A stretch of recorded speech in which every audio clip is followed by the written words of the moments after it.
ক্রমেই ইউক্রেনের বিভিন্ন এলাকা দখলে নিচ্ছে রুশ বাহিনী।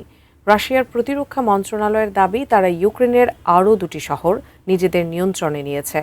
অন্যদিকে ইউক্রেনীয় সীমান্ত এলাকায় রুশ বাহিনীর নতুন নিয়ন্ত্রণ স্বীকার করেছে কিয়েভ। দুদেশের দুই রাষ্ট্রীয় বার্তা সংস্থার বরাত দিয়ে বিস্তারিত থাকছে ডেস্ক রিপোর্ট।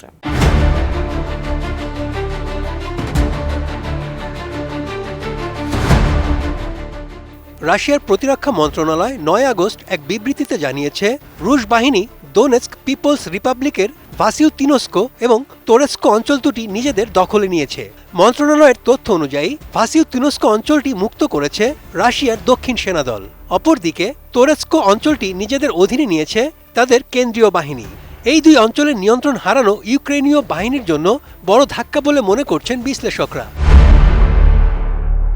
রাশিয়ার রাষ্ট্রীয় সংবাদ সংস্থা তাস এক প্রতিবেদনে বলেছে, গত ২৪ ঘন্টায় যুদ্ধক্ষেত্রে ইউক্রেনের ১,৪৪৫ জন সৈন্য নিহত হয়েছে। এর মধ্যে উত্তর অঞ্চলে ২৮৫ জন এবং পশ্চিম অঞ্চলে ২১০ জন সেনা হারিয়েছে কিয়েভ। এছাড়া দক্ষিণ ও কেন্দ্র অঞ্চলে যথাক্রমে ১৯০ ও ৩৪৫ জন সেনা প্রাণ হারায়। একই সাথে পূর্ব অঞ্চলে ৩৭০ এবং দিনিপ্র অঞ্চলে আরও ৪৫ জন সেনার মৃত্যু হয়েছে বলে দাবি করেছে মস্কো, যদিও এই সত্যতা নিশ্চিত করেনি আন্তর্জাতিক অন্য কোনো গণমাধ্যম।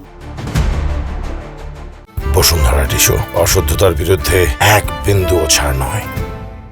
আকাশপথের হামলায় ইউক্রেনের সামরিক বিমানবন্দর, জ্বালানি ও পরিবহন অবকাঠামো চরমভাবে ক্ষতিগ্রস্ত করার দাবি করেছে মস্কো।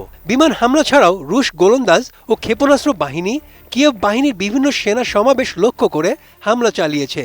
গত একদিনে রাশিয়ার বিমান প্রতিরক্ষা ব্যবস্থা ইউক্রেনীয় বাহিনীর 10টি গাইডেড বোমা, 4টি হিমার্স রকেট এবং 970টি ড্রোন ভূপাতিত করেছে। এই বিপুল পরিমাণ সামরিক সরঞ্জাম ধ্বংসের ঘটনা কিয়েভের প্রতিরক্ষা ব্যবস্থার বড় দুর্বলতা প্রকাশ করছে। ইউক্রেনীয় সংবাদ সংস্থা ইউক্রিনফর্মের তথ্য অনুযায়ী সীমান্ত এলাকায় রাশিয়ার সামরিক তৎপরতা কিছুটা হ্রাস পেয়েছে। বার্তা সংস্থাটি জানায়, রুশ বাহিনী লিমেন শহরের দিকে অগ্রসর হওয়ার চেষ্টা চালাচ্ছে। ইউক্রেনের যৌথ বাহিনীর মুখপাত্র দাবি করেন, সীমান্ত বরাবর ছোট ছোট এলাকায় নিজেদের নিয়ন্ত্রণ প্রতিষ্ঠার চেষ্টা করছে রুশ সেনারা। টাস্কফোর্সের মুখপাত্র ত্রেগুভভ স্বীকার করেন, সাউদার্ন সেক্টরে গত কয়েক সপ্তাহে রাশিয়ার কয়েকটি ছোট নিয়ন্ত্রণ অঞ্চল গড়ে উঠেছে। ড্রোন এবং ছোট ছোট দলের সহায়তায় রুশ সেনারা অনুপ্রবেশের চেষ্টা চালাচ্ছে বলেও জানান তিনি। ইউক্রেনীয় বাহিনী তাদের এই অগ্রযাত্রা প্রতিহত করার জন্য সক্রিয় রয়েছে এবং এই লড়াই আগামী দিনগুলোতে আরও তীব্র রূপ ধারণ করবে।